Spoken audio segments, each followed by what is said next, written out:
Hey everyone, today I'm going to trim those bowls that I made yesterday.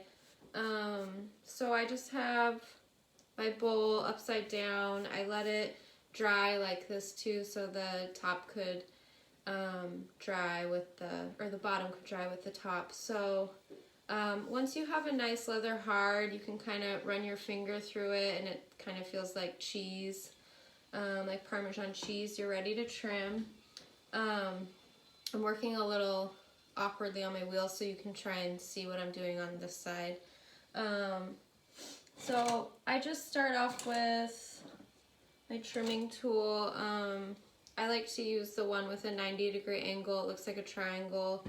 And the first thing I do is kind of mark an area where I want the outside of my foot to be. I'm going to take off a significant portion of the clay right here. So some tricks that you can do to kind of guess where this line might be is to tap your pot and listen. The higher the sound is, the thinner your pot is, the lower it is, the more clay you have to get rid of. So I'm just going to start by taking off this chunk here.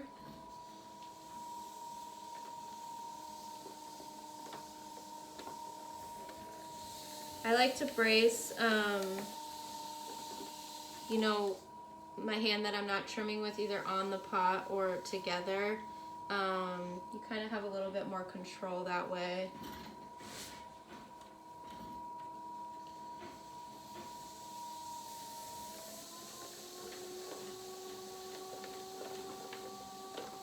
So I'm just taking the clay off of that heavy base there. If the clay is coming off in spirals like this, that means you're ready to trim. If it's not, if it's getting stuck in your tool, that means it's a little too early.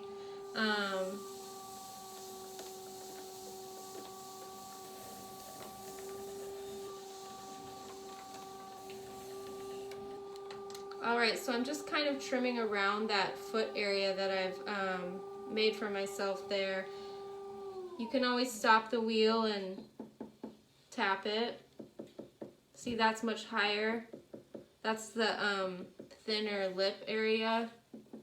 That's much lower, so I have a lot more clay to take off there. So you can also grab this tool, which is good for taking away more clay at once.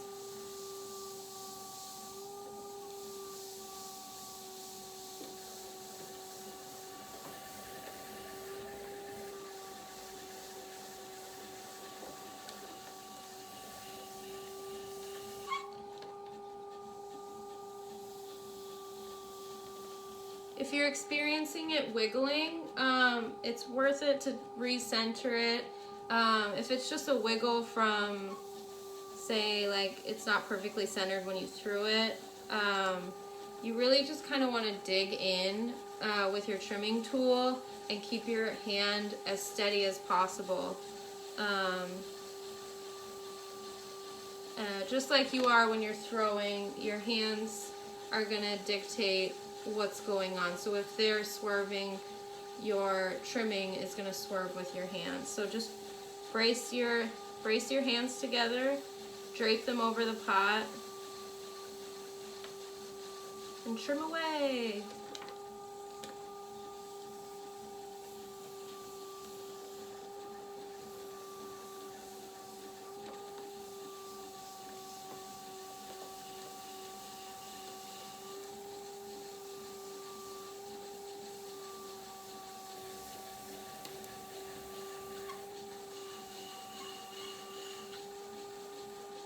Alright, this is the messiest part. If you're working from home,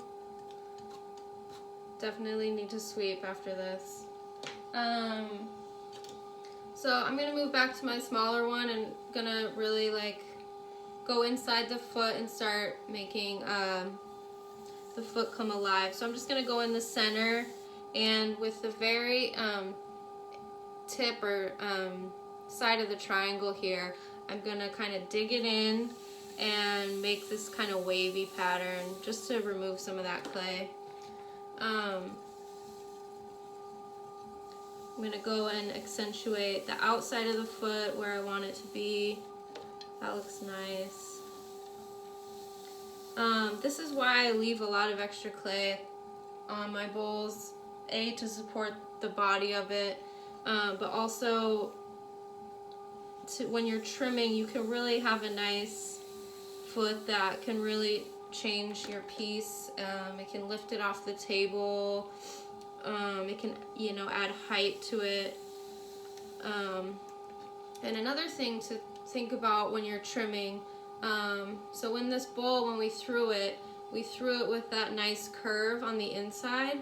So if you turn that curve upside down, you're now going to be trimming kind of like that. So I'm going to try and match the inside contour of the bowl as I'm trimming the base.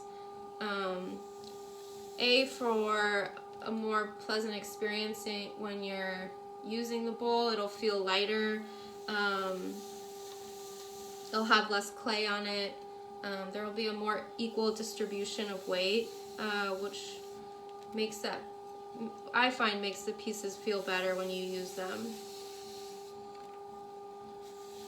So the center of my base is going to be the highest point, and then I'm kind of coming down and mirroring that curve on the inside. So if you were to cut this bowl in half right now, you would have, you know, about 1/4 inch of clay through all the walls.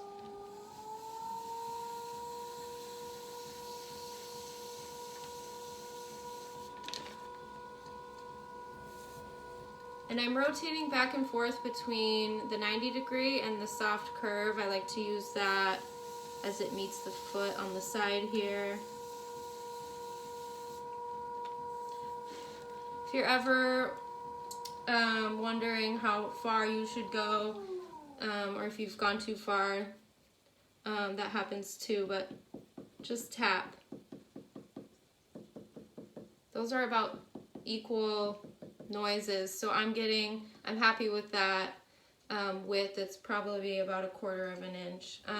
So now I'm just gonna accentuate this foot, maybe make it a little thinner, really cut in on the walls here.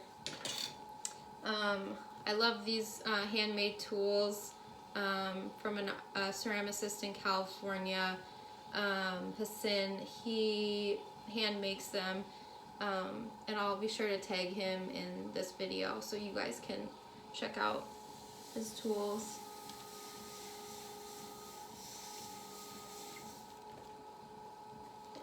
They're nice for getting into really tight spaces.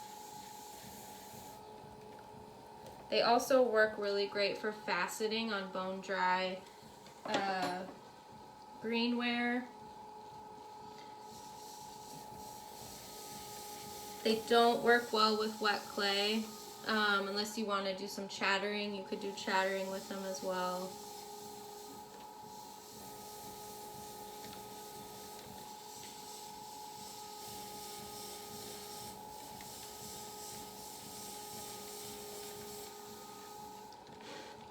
Alright, so I'm just going back and cleaning up all those areas.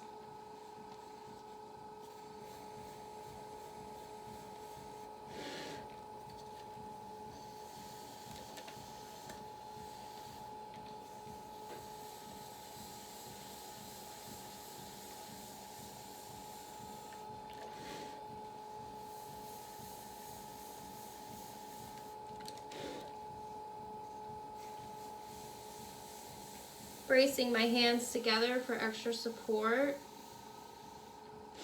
If I wiggle, my pot's going to be wiggly, so just keep that in mind.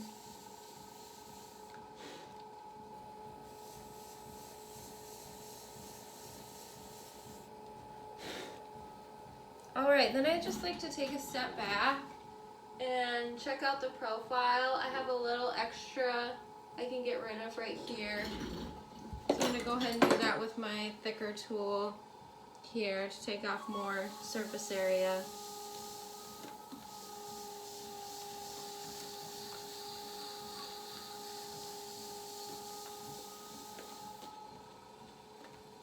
if you don't have fun trimming, or it's just not a thing you look forward to, I would just always throw an extra piece that you can trim at the very beginning to get warmed up and maybe take like a risk on it.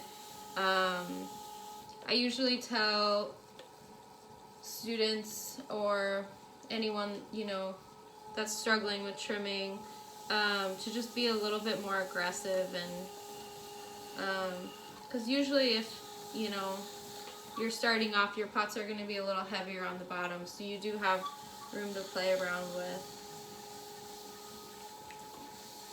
So be aggressive, take a risk, really dig into the clay.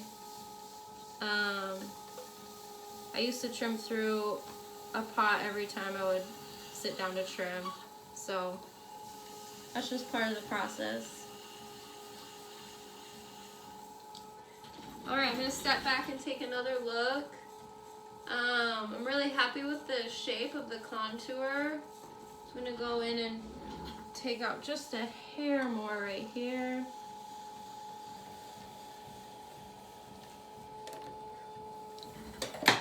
And we're nearly done.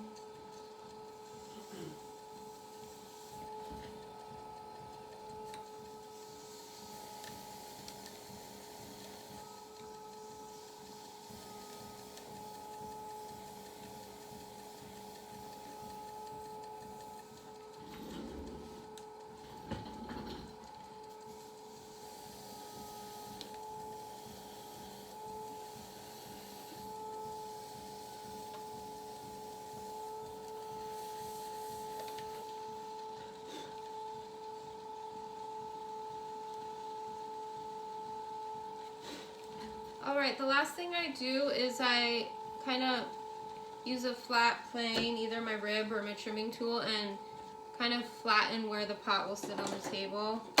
Then I take my sponge and kind of re-wet that.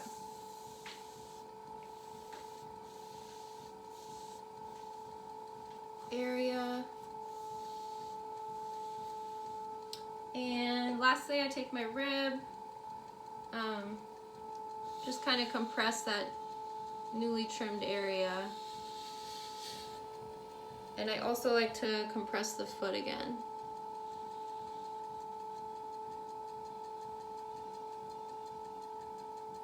If you have a mark, you know, it's a good time to do that too. I paint mine on after the bisque, so I'm gonna wait to do that. All right, and there's your bowl. You can take your scraps off. I usually just rehydrate these and then use them again for trimming.